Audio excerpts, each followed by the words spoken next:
Hey everyone, my name is Danae Aballi-Mecham, and I am super excited to be with you today and share with you tips and strategies for buying your next home in Orange County, but specifically to 2025. What we've realized is most of our clients might buy a home once every 5 years, but I actually do it on the daily. It's ingrained in me. I've been selling real estate for 20 years, so I'm constantly practicing. And what's happened is some of these websites like Zillow and Redfin, they're very user friendly and make real estate seem very approachable. But I don't want you to fall into that trap that all you have to do is click the button to tour a home and then it's yours. And there's sort of no middle in between. So I want to walk you through what I will call our masterclass. I'm going to try and give you lots of good data in a very short amount of time. This is typically what I would do kind of on a one-on-one setting with the customer or a client. But this recording, I wanted to make just a little bit more generalized, just so that you guys can watch this at your own time and get a sense of what it takes to buy in today's market. So with that, let's dive right in. All right, so you must be wondering if I am promising you an insider's playbook, someone who's doing this every single day, boots on the ground. So I'm offering an insider's playbook to buying a home in Orange County in today's market. What exactly am I going to walk you through? So I want to share with you kind of what we have in store in today's presentation. And that is, I will make sure I leave you with today 7 secrets that every home buyer should know in today's market. These are very, very important because, again, it's tailored to today's environment in 2025, which is super important. And secondly, I'm going to give you 2 pricing insights. These are going to be tools that will help you manage your offer price, which again, in today's market, is going to be very different. So these are super important that we learn these pricing insights that I use daily. And number 3 is I'm going to offer you the 3 ways out. These are your protection mechanisms that would help you get out of a transaction should we get to that scenario, which again is just protecting your asset, protecting your earnest money deposit, protecting your stress and anxiety. So we'll go through those 3 ways as well. And all of these things combined make up what we call a 4-phase home buying process. So I'll walk you through all of that today, and I will do it in a timely and efficient manner so you guys can enjoy the rest of your day. All right, so with all that and all those promises, I wanted to just super quickly walk you through who I am. My name, again, is Danae Aballi-Mecham. I am the team leader of the Aballi Group, and I'm with Real Broker. I've been licensed for 20 years. August will actually be 21 years, so it's been a long time. But I want to share kind of some humble beginnings. I actually grew up in Redlands, which is Inland Empire, for those that aren't familiar. But I bought my first home in a very painful process. I bought in the peak of the peak of the peak of the peak before the 2008 mortgage meltdown crisis. I bought in December 2020, 2007. And I lost my home in short sale. So I share that scenario with you because I have learned a lot over the 20 years, not only from professional representation, but also through my own home buying experiences. So I share that with you, not to feel sorry or sad for me. It's a great learning experience, but I wanted to be sensitive to anytime I represent a buyer client. I try to help you understand the financials behind it, because when I bought and I was 23 years old, my first property, I was way in over my head and again lost my home to short sale. None of the math made sense, and I went through it anyway. And so I can use that to help you guys if you need or want that kind of free advice. I moved out to Orange County over 10 years ago. Love living in Orange County. I've lived in Costa Mesa. I've lived in Newport Coast, Corona Del Mar, and Irvine. Irvine is now home and will be home for the foreseeable future. I love Irvine and do own real estate here. I have this picture of the cactus because I also am an investor. I buy my investment properties in Arizona, primarily due to affordability and price point, but that's all to say. Been through short sales, own primary residence, and also an investment property. So happy to share with you guys along this journey, again, both from the personal perspective as well as professional representation for the last almost 21 years. All right, so let's first just get into a couple quick statistics that I think is super helpful for context as it relates to home ownership. So the first one is 66% of home ownership, 66% of people in the United States as of the third quarter of 2024 own real estate. But here in Orange County, only 57% of people can afford home ownership in Orange County, which I find fascinating.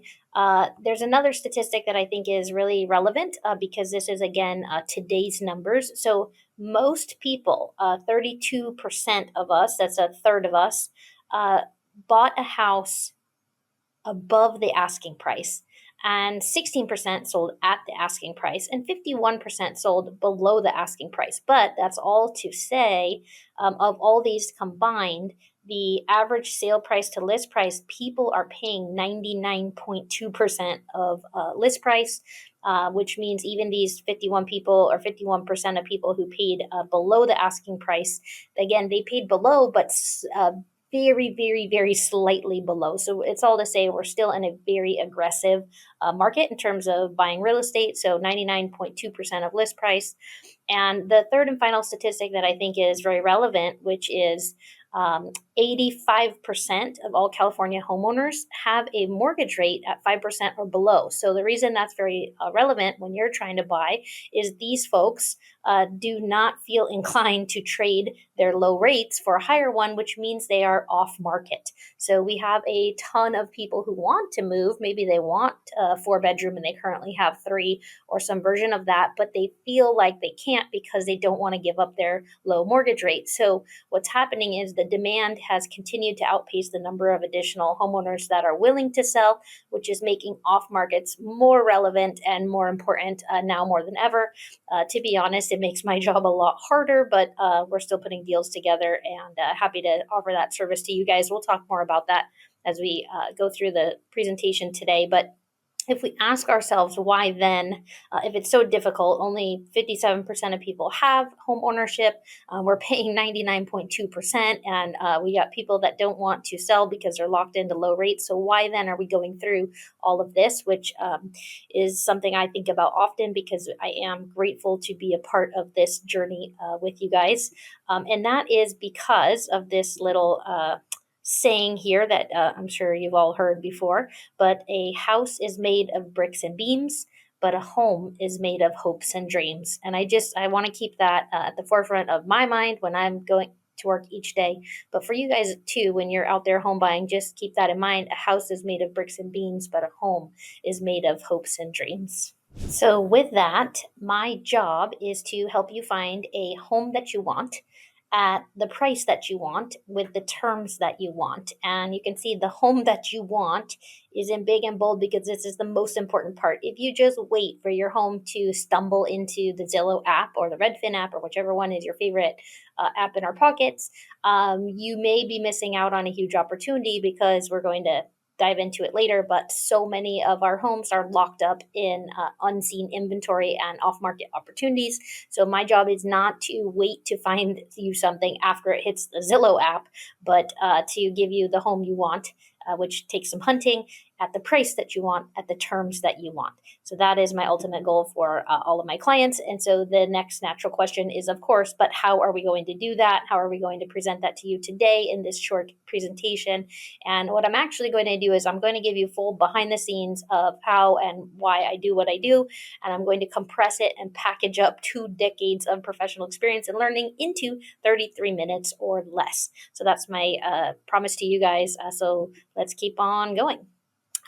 Now, how I'm going to do this, get you the home that you want at the price that you want, at the terms that you want, is to give you an unfair advantage by working with us. So we do that by plugging you into our track record of success. So we're not just guessing how are we going to find you a home. We have loads of experience, so we're going to rely on that and draw on that. We're constantly learning new things too, but that's how we're going to do it. And I'm excited. All right, I would not be doing my job properly if I didn't share with you the brokerage that I'm with. I'm with Real Broker. I just quickly share that with you because we are the number 1 fastest growing company or real estate, publicly traded real estate brokerage in America. We also have over 25,000 agent network. This is super important because this is who I network with, and this platform that my brokerage has put together, it has allowed some of the most collaborative and well-respected agents in North America to come together to share strategies. So even though I think I personally do a pretty good job, I just want to give credit where credit is due, that I didn't personally invent all this stuff. It's a ton of collaboration. So thank you to my colleagues and my brokerage, Real Broker, for helping me be my best real estate version of myself. And with all that, 25,000 agents, we actually put together over 50,000 annual transactions. We sell a home every 9 minutes. And the last piece of my brokerage that I just wanted to quickly share is that we are publicly traded on the NASDAQ, and we are known for award-winning technology platform. So that's all to say. I've got a good backing behind me, and it's a lot of collaboration. One of the most important questions that you should be asking yourself is who is going to sell us the house that we want? And what I mean by that is so many of us get into the ease of just kind of opening the app, and you might say, okay, I want 3 bed, 2 bath. I'm just going to open Zillow, set my search alerts, or any whatever guest website that you prefer. And you're only going to see the homes that show up on Zillow. But if you want a single level home, for example, there are more single level homes that aren't showing up on Zillow. And I say this because so many of us just want to buy quickly and efficiently, just like our Amazon packages come. And believe me, I get it. You think, well, I'll just go tour 15 or 16 homes. I'm sure I'll like at least one of them, and then I'll make an offer. But there's just so much more complexity that good agents can help you with to help you find the right house and really open up the seller universe. So let me share with you what I call the seller universe, so that you can see how much inventory is actually out there that we have mapped, so we know exactly who is available to sell your home. So the first one is this bottom left quadrant. It's active sellers and people that we know. These are exactly the box that we were talking about. These are basically the homes that are on Zillow. They're my personal listings, my brokerage's personal listings, just active inventory. And it would even qualify as coming soon listings because they are active. They're just, lining up the photography, and it'll be live in a week or so. But those are only one of the 4 seller universe quadrants, is those active listings, again, on the online platforms. So another category is just above that, and that is your passive sellers who they're also people that we know, but they're passive. And so this could be one of 2 things. One is pocket listings. This basically means a seller will say to me or to their agent, hey, I want to sell my home, but only if I get this price. I don't want a photographer. I don't want open houses. But if you can bring me this number, please do call me and bring us a deal, and we'll be able to put that together. So those are off market or pocket listings. The other passive seller that sometimes is overlooked is a conditional seller. So, for example, I have a buyer client I'm working with right now. They're trying to find a single level home. And when they do, then their 2-story home will become on the market. So they want to sell it, but they can't sell it yet until they find their thing. So we're kind of in limbo. So these conditional sellers is a whole nother category that can be unlocked when done right with a lot of legwork and homework. But that's a whole nother category. Moving over to the right, you've got passive sellers that we don't know. This is a huge category that's way too often overlooked, and these would include your expired listings and real estate agents' inquiries. So let me explain both. Expired listings they're passively sellers because at one point they took the time to hire a real estate agent, pay a photographer, hold open houses, put their home active on the open market. But for whatever reason, they did not get the number that they wanted or find a deal that they wanted at that time. But clearly they wanted to sell their house. So that would be a super important category of potential ways to put together a deal, is to go out and reach out to these expired listings. Another one would be real estate inquiries. So it happens to me all the time that I have probably 50, 60, just myself, 50 or 60 people a month reach out to me saying like, hey, what's my home worth? And there's some that, oh, I'm just curious. But there's a good chunk, if you are asking what your home is worth, it's because you're considering selling it. But these people, again, are not actively on the market or publicly for sale. And then the fourth and final category, the people we don't know that are active sellers, would be things like for sale by owners. Maybe I don't personally know them, but they are actively trying to sell their home. And there could be some scenarios that they're listed with another brokerage that are also on the MLS, but just not necessarily active and in my wheelhouse in terms of people that I know. So if you look at all of these things combined, there is way more opportunity than, again, what's available on these search and show apps. And so if you look at how we unlock opportunity, we would not take a look at just that tiny, tiny green dot in the middle, or blue, of homes for sale of the active inventory, but we would open our search up to the conditionally available passive inventory, which is a much, much larger piece of the seller universe. And then just also realize that there is a certain amount of not for sale locked inventory. These could be people, for example, that maybe they own a rental property and they're just never going to sell it because it's cash flow positive. Could also be a scenario of it was a family home, it's their vacation home, and they're just also never going to sell it. They're going to keep it in the family. Or it's a single level home and they have no reason to sell it until they literally pass away or leave it to their kids. So there's some locked inventory, but with the right hunting, there is loads of conditionally available properties that most agents and buyers, quite frankly, miss. So my goal is to help you hunt all those things and open up the seller universe so that you have more opportunity, because without opportunity, you don't have access to getting the home that you want at the price that you want at the terms that you want. Yeah, so I just think that there are far too many agents. There's essentially the show and just basically unlock the door type agents. And then there's agents such as myself who really get up and go to work every day to help hunt and find real estate for you. So I just want to quickly put this together as off-market properties just in the city of Irvine alone, just to show you how much opportunity we can really unlock. In fact, the previous slide where I showed you how the homes for sale active inventory, this is actually in most cases only 1% of all the homes in a particular city are actively available. So again, there's just a huge chunk that is just unseen inventory. So here in Irvine right now, this is today's numbers. Expired listings alone, there's 203 opportunities. Canceled listings, 262 opportunities. Active REOs, which is a real estate owned property, which means bank owned foreclosure. There's 3 of them. Those are also not publicly visible on many of these apps. Coming soon properties, there's 19 available, which are also hidden in the MLS, but not on these publicly facing websites. For sale by owners, there's 108. These are people that I can personally go shake hands with, negotiate on your behalf. And this is just getting us started. You can see on my list, these are the other sources that I have for finding inventory. You can see I do network with developers. A lot of times they are working on projects that, of course, they're not going to publicly put them for sale when they're under construction and the photos wouldn't be pretty. But there's development projects happening all the time. This is both new construction, professional builders like Lennar and things like that, future phase releases, but also just smaller businesses that do develop info lots and things like that.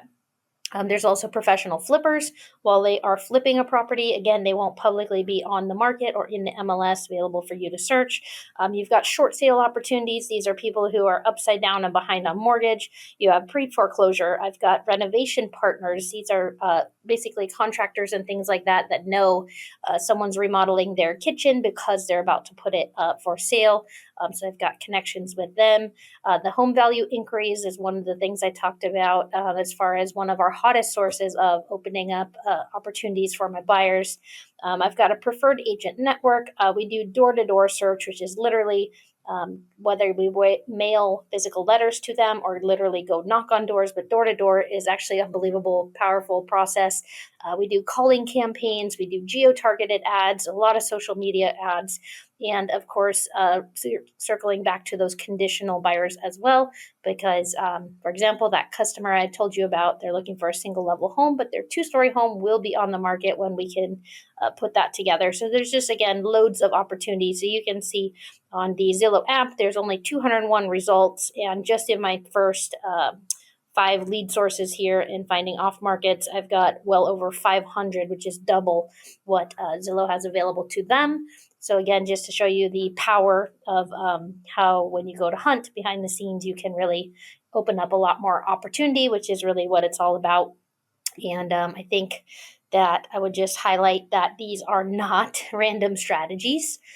They are systems we have in place to leave no stone unturned. So I think it's just really, really important that we aren't getting up every day and just opening the online portals. We are hunting and turning over stones to help our customers. So just think it's really powerful and must do strategy in today's market. So one final thing, just to kind of break down exactly how we're hunting these off-market deals, I just want to show that the everyday agent is going to, of course, do what I call search and show, which is basically they'll open the MLS, they'll pull a list of all the 3-bed, 2 baths in the city that you want, and they will open all the doors and show you all the properties. And that's fair enough. I certainly do that as well. But if you really want to work with a top agent, I would say the top 5% of agents across the nation will unlock the pre-markets, the for sale by owners, the expireds, and the canceled, just because going back to this slide here, you can see how many it can really unlock just right there. But these are 95% of the agents aren't even doing this. But if you want to take it even further and look at what the top 1% of the agents do, there's this other layer of I guess searching that they could do. And again, these are manual labor process. It's get up and grind. Again, makes my job harder, but it's also the reason that I love it so much. And also, just quickly add to it's also the reason I only accept 5 buyer clients at a time, because I'm genuinely hunting for you all day, every day. So that's kind of key to know too, is that I try to keep it exclusive so that you really do get my full attention and time. But this third category, as you kind of stair step up, is geo-targeted ads, which I'm going to show you what that looks like. Reaching out to transaction specialists, reaching out to my home value inquiries, the door-to-door search that we covered, the homeowner call campaign. This has been really powerful. I actually personally will call homeowners, which maybe when you're on the receiving end, you don't want these unsolicited calls, but my version is not like, how do you want to sell your home?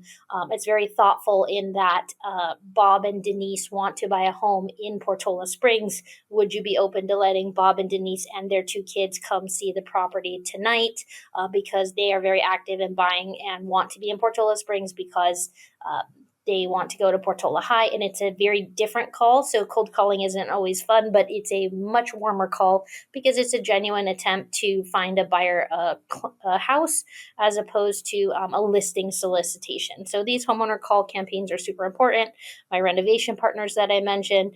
And then at the very top, on the top right, you will see the extra layer of our approach, which is, again, it's more than even the top 1% of the agents in the country do. But there's a whole nother set of category that we do to find our clients a property. And these will be agent networking resources, our deal chain strategy, our conditional buyers, which I mentioned. These are the people who want to buy but have to sell after, my investor groups, and then the property diligence process, which is definitely a good source for me to find opportunity for you guys as well.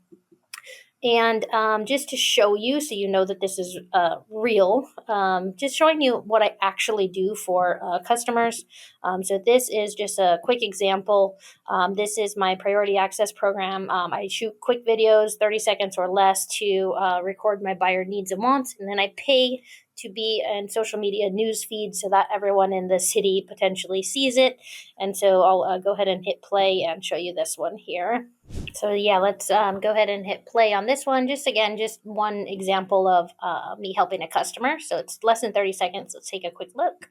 Hey everyone, this is a reach out for some families and buyers that I'm helping. Wanted to see if I couldn't help them find off-market opportunities. If you live in Newport Beach, Newport Coast, or Corona Del Mar, this video is for you. My first family that I'm trying to find help get into a home wants a pool. So either it needs to have a pool or it has to have a lot big enough for a pool. They can spend up to $6 million. They're okay if it's a fixer too. So if you are thinking of selling, let's put a deal together, see if we can't get this family into our beautiful neighborhood. So there you go. You can see that's what I do. I will boost it. I think people respond to me because they know it's real. I don't want just a listing. I want to let them know it's okay if it's a fixer, but it has to have a pool or a pool size lot. So again, not trying to fish for listings or solicit them, but just genuinely trying to put deals together, which genuinely usually puts me in touch with more potential sellers than I would say the average agent. So this is a really good program that I've been Hey doing for my everyone, this priority is a reach buyers. out for some family. I also want to quickly share the local agent network just so you can see how real it is that we're putting together these deals. I've got a quick screenshot from Derek. He says, I have a buyer need 8 to 12 million in Newport Coast CDM. They want 3 to 4 bedrooms. They want ocean view, but they want like epic ocean views. So these are real conversations that have recently happened between me and colleagues.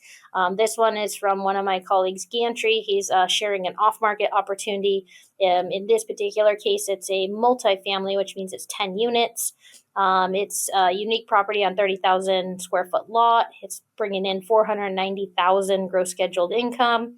And he wants 8.8 million, but it could be a good play for a developer. So again, these are not really listings that are public. Well, this in this particular case is definitely not a listing that is not publicly for sale, but these sellers do want to sell. But given that they have tenants and things like that, they probably don't want to spook them and have it publicly for sale. So it's all to say these conversations come in daily for me. So this is how we're able to put together these opportunities. I do have just one more quick scenario. I have a private network of builders, developers, and flippers. These are folks that are actively investing in Orange County real estate. This is just a sample scenario, but we have my developer saying that they've finished up a new construction project. They're almost ready. Do we have anybody that wants to buy? And then I say, is there still time to pick the finishes? And they said, yes, let's get them a tour on Friday, because they weren't even ready to show the property because they haven't even done the cabinets and things yet, but ready to show them the property because the builder wants to put together a deal, of course. So sometimes they're open to getting you in sooner than they had anticipated. And here's just one last example. Again, real scenarios that have happened the last probably few days. This is one of my colleagues. He posted in our Facebook group. He says, hi guys, I'm looking for a single family home within 40 miles of Yorba Linda. Let me know. I'm especially interested in off markets. And then I responded to him, I'm working a few leads in Irvine. I'll let you know, put a deal together. So again, my job is to manufacture inventory, and these are some of the ways that I do it. But I just wanted you to see it's very real. These are things that we're actively doing, and to help our buyers get into home ownership. So now we are finally to the part of the presentation where I'm going to walk you through buying your home and the 4-phase process, and kind of how do we go from point A to point B and get you into that home. Now you know how I work behind the scenes, but now let's talk about what your journey is going to look like. Well, let's just take a brief moment to thank you for making it. If you've made it this far, I know it's a ton of content and a lot of nuances to the buying process. So thanks for hanging in there. We are finally to the part, now you know how I work behind the scenes, but we are finally to the part where I can share with you kind of what you're going to experience on your side of the journey. So I'm going to go through all of this super quick, get you guys to the finish line here. But this is actually secret number 4, which is good process drives good results. And you may have heard that saying before. It's so true with chefs in the kitchen, but it is absolutely true in buying real estate as well. So I'm going to walk you through the process and what it looks like. So the first thing is we're going to look at the home buying journey in a 4-phase process. So if you look at the home buying journey here, you can see that the first 2 steps is actually establish the game plan and arrange the financing. And what most people do is they go straight to the 3rd step, which is the 2nd phase, and just start the searching. And it's just such a huge missed opportunity because we, again, think with these Zillow apps and things that we could just go straight to open the door, and you can definitely derail your search or make it a lot longer if you don't set it up properly and build that foundation side of the house, which is establish the game plan. I can save you a boatload of time. So if you, I would ask you to ask yourself right now, where are you in this process? And if you are starting the search or touring homes on phase 2 and you've forgotten about phase 1 or didn't know about phase 1 rather, I'd be happy to go backwards with you guys and establish the game plan, which I'll walk through a little bit more in just a moment. So phase 1 is establish the game plan and arrange your financing. It's really the prep phase. Phase 2 is the actual searching and touring and making offers phase. Phase 3 is when we open escrow, we're going to need to do a certain number of things, which is schedule the home inspections, get the appraisals done. We're going to negotiate the contingencies and the timelines, and we're going to finalize your financing options too. And then in the fourth and final phase, you have to plan all this moving logistics. Sometimes we have to paint before we move in, and when are we going to get the keys and turn on utilities and all these things. So that's part of phase 4, and performing our final walkthrough and completing the closing process, which is a whole complex process with title, escrow, the lender, and all those nuances. But I've got you covered there. But this is just the overview of the home buying journey. So let's continue on here. I really want to focus on the game plan design, and this goes back to this phase 1, establishing the game plan. And what I like to do with my customers is the very first thing we need to do, top of the funnel, is to look at your primary motivation. And what is the number one reason that you want to make this purchase? The number one, not 2 and 3 and 4 and 5, but just literally the number one reason. And so it might be the number one reason we need to buy a house is because the baby is almost here and we need that second bedroom. Or the number one reason is because we need to get into the game of wealth and into real estate, get out of the trap of renting forever. Or the number one reason is, you fill in your blank. But I think when you get clarity on the number one reason, then you can move down to the second part of the funnel, which I call the non-negotiables. This is where you and I get clarity together on what we don't want and we want. Those are going to be your non-negotiables. Then after that, we'll look at your nice to have. These are going to be your access and features that would be nice to have, but not necessarily a deal breaker. After that, we move on to timing, and we're going to look at the precision in terms of we have to be in by the school starting date of September the 1st, or do we have some flexibility because we have a month-to-month rental, and that's okay.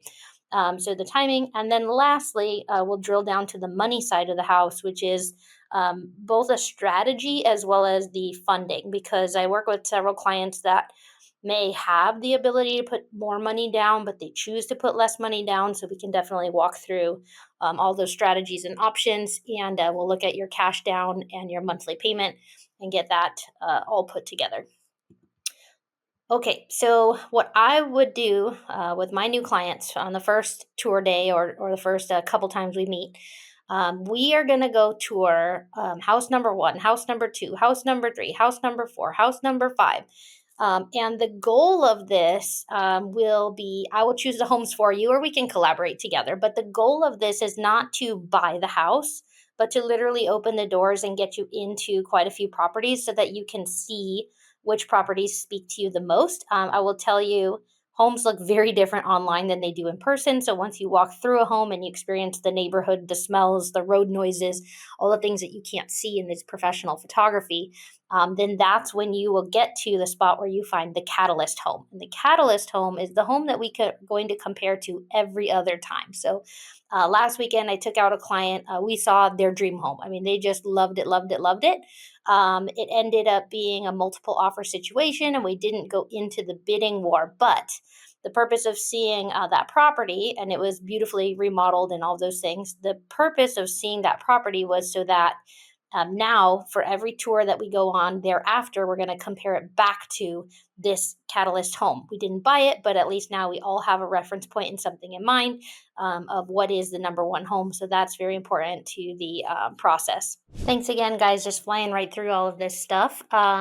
So this is basically how we're going to structure the offer in terms of the financing component. So we do need to look at, number one, the economics. This is whether you're going to be paying all cash or cash plus some loan.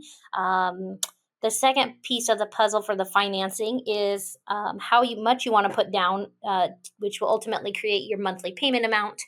And then your third and final component to financing is the most overlooked component, which is the certainty component. There is basically pre-qualification versus pre-approval, and then there is our verified pre-approval that we do through Reels One Mortgage. Basically, what happens is a pre-qualification is very lightly intake form that you can basically get pre-qualified very quickly by just inputting some data into these online applications. And so when you put that with your offer to a seller, basically means nothing. It's saying that if you made the money that you said you did on your application, then potentially you could get a loan, but it's very high level, surface level, without having dug through your actual tax returns and that type of thing. So pre approval is much stronger than pre qualification. So if you have that, that's even better.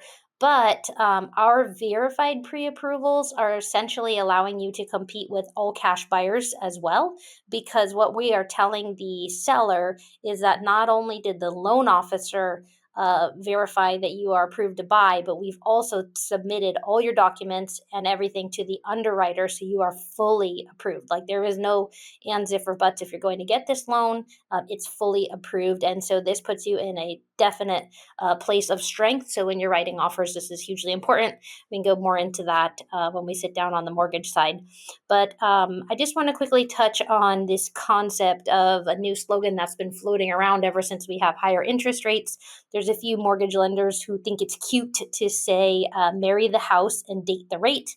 What they're trying to do is they're trying to get you to accept the higher rate, because don't worry about it, you're going to be able to refinance it down the road. And I would just say that that is definitely bad advice, just because you're not guaranteed, none of us are guaranteed a tomorrow at all, let alone a lower rate environment tomorrow that we're just going to be able to refi at a moment's notice. So this is not good advice. We do need to think about this in a holistic way and make sure that today's rate, now, if there's an opportunity to refi, absolutely, we're going to jump on that opportunity, but we're going to set you up from success from the start, because it is a 30-year mortgage in many cases. So we want to not date the rate, we want to marry the rate in a way too. So here's one more final piece on the rates I want to just throw out there to you, which is there is more than one rate. So what I see a mistake of some home buyers do is they will call 3 or 4 different banks and they will try and just get the lowest possible rate. And what I would ask you to think about is there is more than one rate based on what your personal needs are. For example, we could have a rate that's 6%, 7%, and a third option that's 8%. And maybe the 6% rate requires you to pay quite a bit of points to get that, which means more money coming out of your bank account, which means you can't do that kitchen remodel you wanted to do. Maybe the 7% rate is the kind of middle of the road option. And then the 8%, yes, it's a higher interest rate, but it's going to cover your financing closing costs. So it's just different ways to think about how you want to finance the deal. And again, there's more than one rate and there's no one size fits all for my customers. So we will definitely walk you through those options and see how you want to package this all together. All right. This slide is intended to show you how does pricing work. When we get to the spot where we're trying to write offers, my customers are always asking me, how are we going to know if we're writing above asking, below asking? And most economists and professional real estate agents will tell you that you need to look at the housing affordability and you need to look at all these puzzle pieces, right? You need to look at the macroeconomy and the interest rates and the supply of inventory and buyer demand and so on and so forth. But I want to keep it way more simple for you guys, just because there's no need to get into that much complexity unless you're a data nerd, which I am. We can have fun diving deep into some of these, but the easiest, bestest way is to know this. If you know this, you'll be A+ real estate investor. And to really understand how we get to pricing is to understand that there's basically 3 pricing options that a seller is going to pick when they're listing the house. So let me explain. Down at the bottom, you see if they price it low, they are pricing it event pricing. If they price it kind of middle of the road, this is the perceived fair market value pricing. And if they're really reaching for the stars, it's what we call aspirational pricing. And it is absolutely critical that we know before we write an offer what was the seller's positioning. Were they doing the event pricing or were they perceived market pricing? So let me just quickly walk you through each of these 3, and that will really help you understand the pricing scenarios. So event pricing is when a seller prices it below a recent comp so that they stand out and they create an auction-like environment to generate more offers and momentum. We see this often. And so you got to know if the seller did that strategy, because then it's a different game in our offer strategy than the opposite of when they're in aspirational pricing. So that's one pricing scenario. The other middle of the road pricing scenario is that the seller priced it with their listing agent at perceived fair market value. And this is when a seller prices it in line with the relevant and recent comps, especially the ones that are currently in escrow or under contract right this moment. So, not what sold 30 days ago, 60 days ago, but right this moment in escrow. And that is the fair market value right in the middle. And then there's these sellers that do these aspirational pricing. And this is a traditional strategy where the sellers will list higher than the relevant property comps. And their intention there is to leave room for negotiation. And also, they just want to scratch that itch and test the market if they can beat the record. And maybe they have an exceptional view, or maybe they aren't all that motivated after all to sell it. But they're going to test the waters and go higher than the comps, in which case you would have room to negotiate. So this is really important when we go to write an offer and pick the number. The second most important is we have to understand the market action index. Okay, so I run these numbers weekly, and I can break it down for Orange County as a county or down to different cities and zip codes even too. So what you have to understand is that the month supply of inventory is going to answer how's the market, because it's going to compare the rate of how fast things are selling versus how much is available to buy. So whenever you have a scenario that there is more than 6 months supply of inventory, it would be considered a buyer's market. So this means that if there were 100 homes on the market and only 1/6 of them sells every month, then that means there's a 6 month supply. So if no new homes came on the market, it would take 6 months to clear out all the inventory. So that would be a buyer's market. Balanced market is when you have 5 to 6 months supply, and a seller's market is when you have less than 6 months supply. So we have to understand before we write our offer how we're going to predict the pricing is going to be in large part based on if it's a buyer's market, balanced market, or seller's market. So I'll run these numbers for you when we are at the time of writing offers. Okay, we're getting to the tail end here. We are going to talk about the components of the offer, because we're at that final part now where we're talking about the price. And when we write our price, just keep in mind that is only one of the 4 components of writing an offer. So price is certainly relevant, but the other 3 we need to look at is the terms. The terms are the timing and the conditions. And basically what we're going to do representing you on the buy side is we're trying to balance convenience with protections.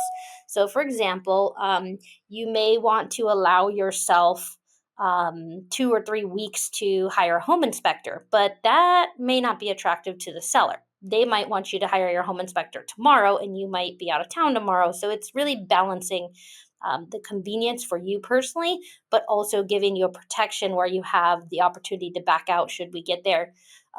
So we can customize that for you. The third piece of an offer is, of course, the commissions. We're going to talk about in the offer the commissions for buyer representation and seller representation.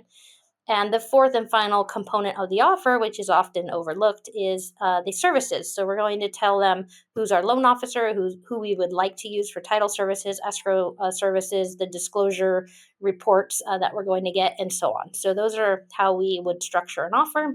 All right, so we are getting to a spot where we need to talk about commissions. Obviously, I'm in this profession as a profession, meaning this is how I earn a living, this is how I pay my family, which means I'm going to be earning fees for my services. And so we do need to talk about commissions, because as of August 2024, there are new national real estate laws that have decoupled commissions in the United States. So let's just briefly touch on that. So what that means is decoupling of commissions is that in the past, pre-August 2024, a listing agent would go to the seller and they would say, my services are 5% or 6%. And then behind the scenes, that 5 or 6% was inclusive of paying both the listing agent as well as the buying agent. And that's no longer allowed. So we have decoupled commissions, which means the seller will be paying the buyer's agent in a couple of different ways than they were used to in the past.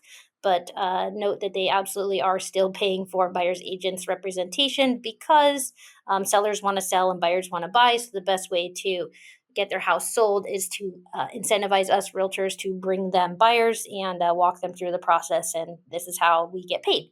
So it's important to just know that we now have a representation based approach. So the listing agent will get their share and the buyer's agent will get their share, but they are two totally separate contracts and two totally separate commission arrangements. So these are contractually negotiated in the offer structure. So the seller will be paying through by signing the listing agreement, and the buyer will be paying through the actual offer and the contract with their buyer's agent.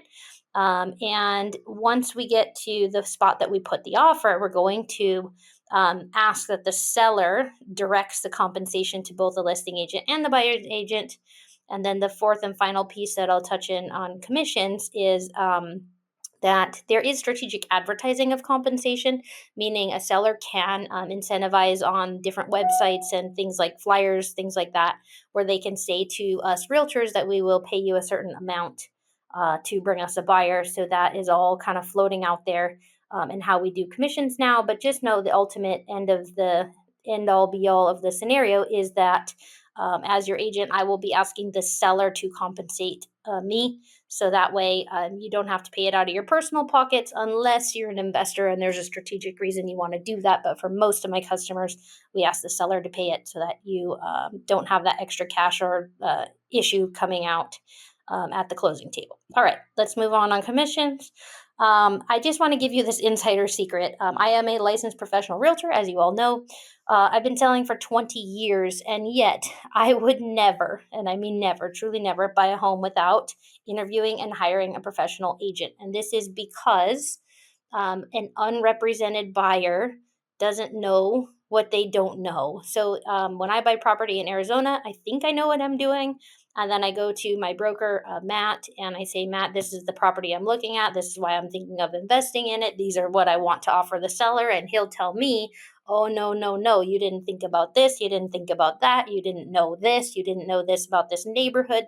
So there is so much more nuance behind the scenes that we just genuinely will never know. Even with my 20 years experience, it's useless when it comes to trying to put a deal together. So that's all to say. Just make sure you have professional representation. And the ultimate reason you should not be unrepresented is it's going to cost you 23%. This is because it doesn't matter what you know, it's what you don't know that will kill your opportunity. So the National Association of Realtor Economists, she is on here quoted as saying, buying and selling a home is likely to be the largest financial transaction of one's life, and buyers want to have professional representation in that process. So I hope you made it this far because you do as well. And the last kind of piece that we're going to touch on, which is what I promised in the beginning, is the 3 outs. This is very, very important because the negotiation and the execution of how we get out of a transaction, should we need to get out of a transaction, is number 1 in our inspection contingency, number 2 is in our appraisal contingency, and the third is in our loan contingency. And so these are very important that you have these protections in place, which as your agent, I will absolutely make sure you do. So essentially how we negotiate all of those different outs for you, because in Orange County, the norm is that people expect you to open escrow with 3% deposit. It is negotiable. So maybe you can open escrow with $1 if you can get the seller to agree. But what's acceptable here is usually 3%. So when you're putting 3% on $1 million, you're at 30,000. Most of our properties are 2 million, 3 million, and so on. So when you've got 30, 60, 90,000 in deposit money, you absolutely want to make sure you protect it. And so being unrepresented will not be a good idea if you need to back out to make sure that you get your money back. So I'll make sure all of those are protected in our contracts. So just keep in mind, in the back of your mind, that negotiations are contractually nuanced and insanely complex. So what I mean by that is if you have this idea of going into the open house, telling the listing agent, I want you to represent me. And then you're like, well, what do you want me to represent you on? Oh, I want to pay 1.5. Okay, well, that's only one of the 47 pages that you're going to have to sign. So you just need to be sure to protect yourself. So just a word of caution there. Now, just to bring it all home, my promise in the beginning of all of this was to give you 7 secrets that every home buyer should know. I promised to give you 2 pricing insights, which are tools to manage the offer price. And I also offered you 3 ways of to get out of a contract, to protect yourself in the deal. So, to recap this, here are our 7 secrets. Here are our 2 pricing tools, and the 3 outs are down below. The 7 secrets, I think those are pretty, you probably remember those the most. The 2 pricing tools, just to recap, was the seller's 3 pricing strategies, and the MSI, which is the market index, is our crystal ball for the current trend, is which is the how fast things are moving. So that's all to say. Real estate is complex, and my ultimate goal, if you haven't heard me say this enough, is to get you the home that you want at the price that you want at the terms that you want. And that's really what all of this boils down to.